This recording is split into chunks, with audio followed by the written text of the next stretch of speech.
من علی فاتح تقریبا 26 ساڵە کە دەستم بەکاری بەخێوکردنی ئەسپ و ڕاهێنانی ئەسپ و تەدریب و سیباقات و 12 ساڵەکە مەشغوڵ بەکاری ناڵبەنیم لە ئستەبڵات گەرمیانە و ئەسپی منتەقەش تقریبا دۆست و برادرانیش هەر بەدەست خۆمەوەیە.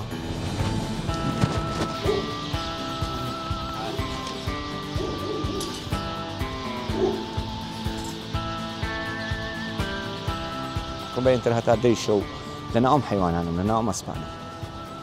ئەتر ئەسپم نەخۆشەکەوەی عیلاجاتم هەیە، ناڵبەندیم هەیە، سواریم هەیە، ئەسپە ڕوا بۆ تەدریب دێتەوە، ئەسپی کوردمان هەیە، ماینەکان دێنە ناو حەلەبەکە، جوانوەکان ڕەشماکرێن، ئەتر ئەمە ئیشی ڕۆژانەی ئێمە. من ئەسپەکانمان ئەسپ مەڕبەتن، ئەسپ تەدریبیمان هەیە، ئەسپ سیباقمان هەیە. وەڵا جۆری ئەسپەکان ئێمە عەرەبمان هەیە، تۆڕەبرێدمان هەیە کە لە کوردستان بە ئینگلیزی ناسراوە. ئەسپی کوردمان هەیە ئێمە لێرە، ماینی واهو عەرەبمان هەیە، تقریبا 4 ڕەسەنمان هەیە ئێمە لێرە کە خۆمان بەخێوکەریان.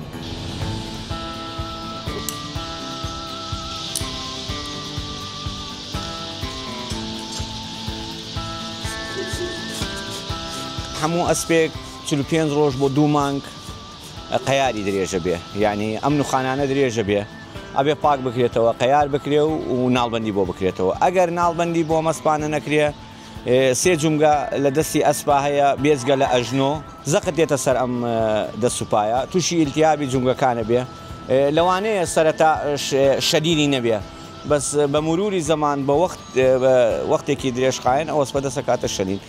لە تەمەنی 18 مانگیەوە ئێمە دەسەکەینە قیارکردنیان، لە 3 ساڵی ناڵبەندیان بۆ کرێ. یەکەم ناڵبەنی، دووەم ناڵبەنی عادەتەن تۆزێ قورسە ئەترسن لە دەنگ چەکوش، درێل، داخکردنی ناڵ ترسیان هەیە، بەس بە یەکی دوو ناڵبەندی ڕادێن لەگەڵ ناڵبەندە و ارتباتی ناڵبەند لەگەڵ ئەسپا ئەبێ تۆزێ هادئی هەبێ، بێ هادئ بێ لەگەڵیا، ئەسپەی عەسەبیە ئەبێ لەگەڵیا بتوانی بگونجی.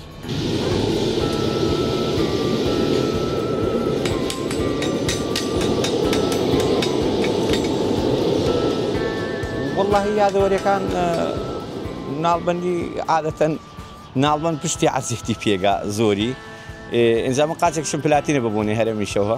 والله یەکەم ناڵبەندی ئەو ئەسپە بوو و تۆزێک ینی عەزیەت میدا لە ئینا لە ڕاکێشانە کە پایم بەرزە کردەوە، لە ترسی خۆی دێمیدا، نەک شتێک بڵێ، لە ترسی خۆی ئەو لەقەیەم بەر.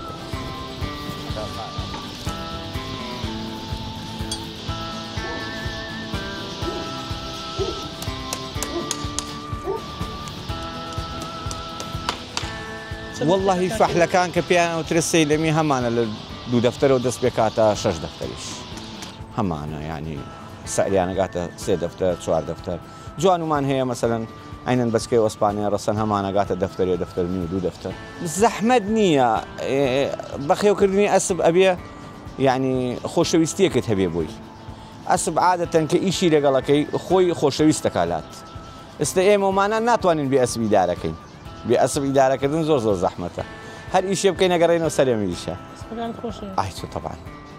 طبعا من جوانم هەیە، خۆم دایکیانم چاکردەوە، بەدەست خۆم گەوریانم کردووە، گەیشتونەتە مەرحەلەی سیباق، گەیشتونەتە مەرحەلەی ئەوەی کە مەسەلەن ئیستەوا سیباق بکەن، ینی وەک مناڵی خۆمیان لێ هاتووە لێرە ئەم ئەسپانە.